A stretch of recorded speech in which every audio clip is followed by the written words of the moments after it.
नमस्कार दोस्तों। व्हाट्सएप पे एक कमेंट आया है और इनका सवाल भी है। इन्होंने कहा है कि जन्म ही बेचैनी में हुआ है। बेचैनी को दूर करने के लिए हम सब बाहर की तरफ भागते हैं।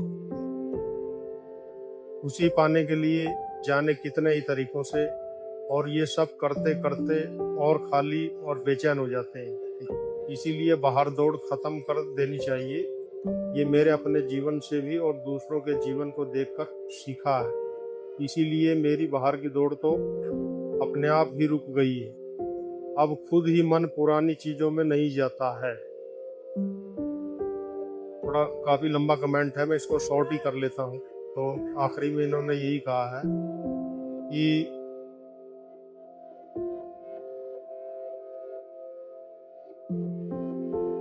मन की ऐसी स्थिति है कि ना तो संसार में वापस जा पाते हैं और ना मन की बेचैनी जो है पूरी तरीके से समाप्त हुई है।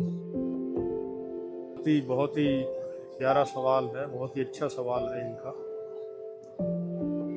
तो मन की बेचैनी का एक ही कारण है और वो है अज्ञान। अभी अज्ञान पूरी तरीके से समाप्त नहीं हुआ है, इसीलिए बेचैनी है। और आपका जन्म ही परम शांति को उपलब्ध होने के लिए, परम ज्ञान को उपलब्ध होने के लिए, परम चैतन्य को उपलब्ध होने के लिए। और मन के जो सेंसेज हैं, देखो उनकी पावर लिमिटेड होती है, और मन के सेंसज से जो है अंतर अनुभूति नहीं हो सकती, क्योंकि मन जो है खंड खंड में चीजों को अनुभव करता है। एक साथ तो मन की जो क्षमता है वो किसी भी वस्तु को उसकी होलनेस में एक्सपीरियंस करने की क्षमता नहीं है। चाहे किसी भी तत्व को आप लगा, आपकी आंखें भी एक सीमित दूरी तक ही देख सकती है, लेकिन संसार उसके बाद भी है, ये प्रकृति उसके बाद भी। आप 2 4 5 किलोमीटर तक आपकी आंखों की क्षमता है। तो क्या है कि एक इनकम्प्लीट सेंस में वो एक्सपीरियंस कर रहा है, उसको पूरी होलनेस में नहीं कर रहा है। अस्तित्व को, एग्जिस्टेंस को हमारे सेंसेज उसकी होलनेस में अनुभव नहीं कर सकते हैं। तो जब हमें ये बात समझ में आ जाएगी तो हम अति इंद्रिय ध्यान में उतरेंगे, यानी कि जहां इंद्रियों से हमें ध्यान नहीं करना, मन से हमें ध्यान नहीं करना, फिर हमें मन और इंद्रियों को छोड़कर ध्यान करना है। तो वहां ध्यान होगा, वहां ध्यान घटेगा जब इंद्रियों को और मन को छोड़ दिया जाए। इंद्रियों के और मन के लेवल पर एकाग्रता घटित हो, कंसंट्रेशन, फोकस, लेकिन ध्यान नहीं घटेगा।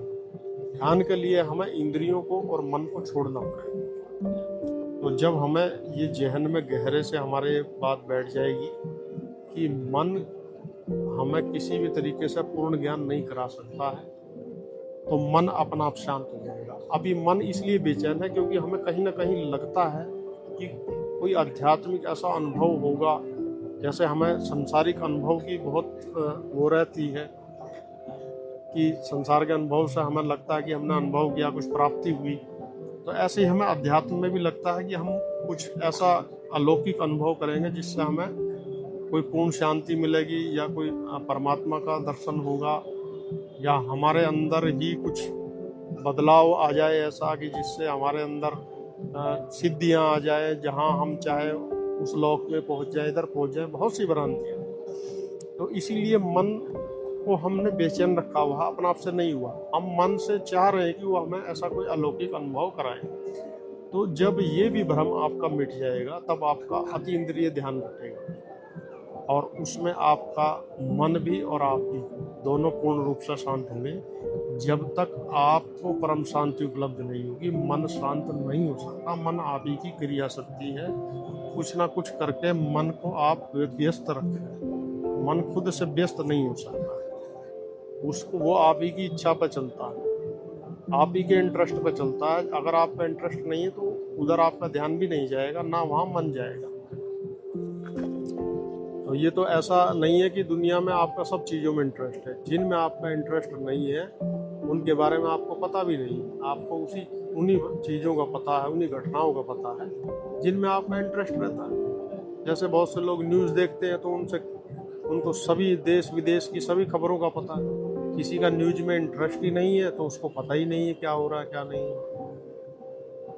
ऐसे ही सब लोगों का अलग अलग अपना इंटरेस्ट है। जहाँ आपका इंटरेस्ट है वहीं आपका मन है, और वहीं से आपको शांति अशांति मिलती रहती है। लेकिन पूर्ण शांति आपको आत्मज्ञान के बाद ही होगी, और आत्मज्ञान के बाद जब आप ब्रह्म ज्ञान की तरफ चलेंगे, ब्रह्मनिष्ठ होंगे, तब आपका अंदर जो है अद्वैत यानी कि नॉन ड्युअलिटी आ जाएगी। रहेगी आत्मज्ञान के बाद भी नॉन ड्युअलिटी रहेगी, लेकिन तब भी एक मन रहेगा, एक भेद दृष्टि रहेगी संसार को अनुभव करने की, जो पूर्णतः समाप्त हो जाती है ब्रह्मनिष्ठ होने से।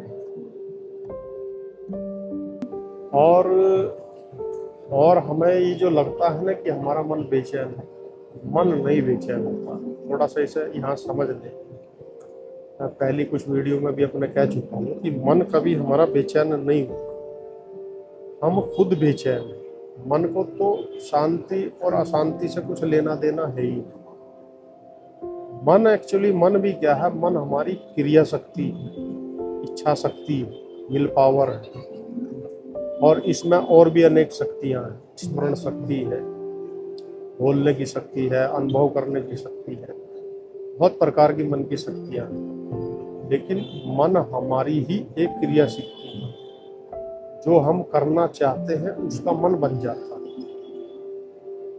अगर हमारे अंदर कर्ता भाव नहीं आएगा, कुछ करने का मन नहीं होगा, तो मन भी नहीं हो सकता।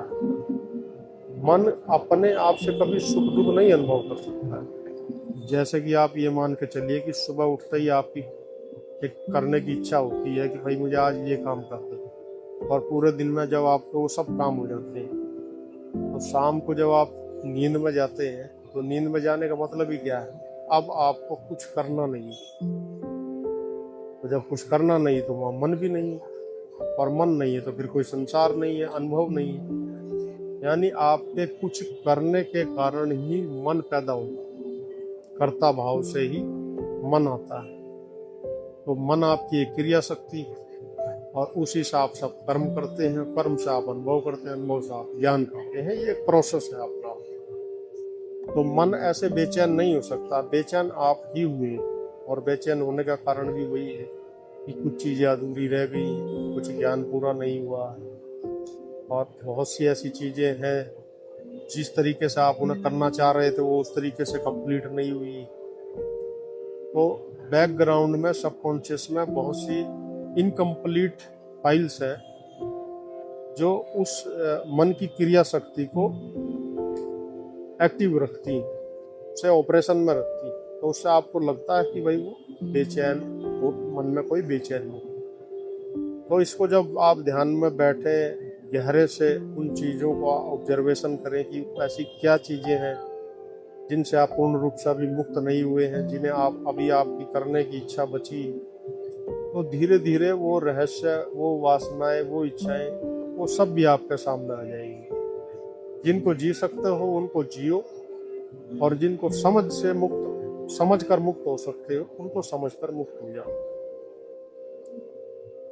तो मैं समझता हूँ कि आज का ये सवाल आपको स्पष्ट हो गया होगा, और अगर नहीं भी हुआ है तो भी आप मुझे व्हाट्सएप में फिर दोबारा से संपर्क कर सकते हैं, अपना क्वेश्चन भेज सकते हैं। फिर मैं किसी अच्छे ढंग से इसको फिर से समझाने का प्रयास करूँ। तो मुझे सुनने के लिए, टाइम देने के लिए आप सभी का बहुत बहुत धन्यवाद।